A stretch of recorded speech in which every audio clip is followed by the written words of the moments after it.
Breaking news, this out of California. We're learning the husband of House Speaker Nancy Pelosi, Paul Pelosi, was attacked at the couple's home in San Francisco. This was early this morning, Friday. The Democratic Speaker's office said in a recent statement he is expected to make a full recovery.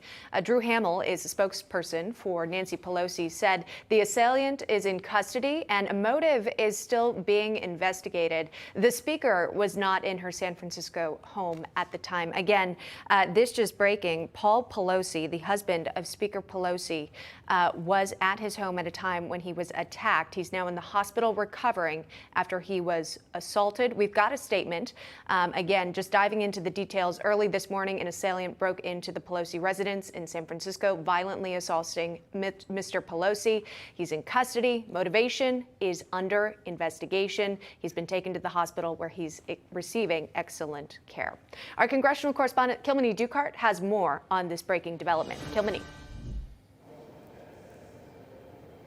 Yeah, Emma, you pretty much covered it right there. Those are pretty much all of the details that we know at this point. He is expected to make a full recovery. That attack happening this morning at the couple's home in San Francisco. A spokesperson for House Speaker Nancy Pelosi releasing that statement, talking about the fact that the assailant had broken into the residence and violently assaulted Mr. Pelosi. He is said to be receiving excellent care in the hospital, and the speaker was not in San Francisco at the time. We're going to continue to follow that developing story and certainly reaction at a time with less than 2 weeks to go before the midterm elections. San Francisco, a major issue, crime rather, a major issue for San Francisco, which has plagued the city, homelessness, and of course all of this happening in the House Speaker's district amid polls suggesting that Republicans are poised to take over the House in November. It will be also interesting to see how these developments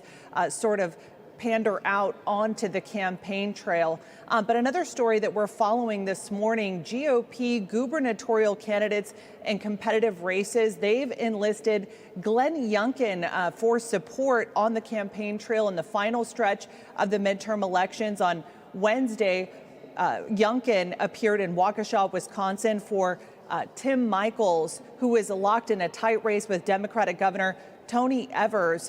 Michels, like Youngkin, has cast himself as a businessman and a political outsider, hoping to unseat Evers by focusing on crime, inflation, and education. On Monday, he'll campaign with GOP gubernatorial candidate Lee Zeldin in New York, who is challenging incumbent Kathy Hochul. The race there has narrowed in what is largely seen as a referendum on blue state politics. And on Wednesday, he'll head to Sioux Falls to campaign for Republican Governor Kristi Noem, who's seeking a second term. Noem favored in recent polls. She's proposed eliminating a grocery tax to help residents in her state combat rising inflation. Later in the day, he'll head to Tulsa to participate in a red wave rally alongside Oklahoma Governor Kevin Stitt in what's shaping up to be a very tough election in the otherwise red state. Early voting there taking place on November 2nd.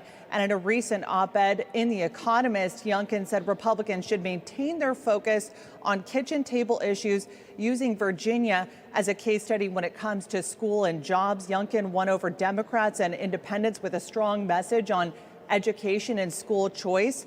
Youngkin's cross-state media blitz, though, is very much being seen by political analysts right now as a potential run, a potential presidential bid for 2024.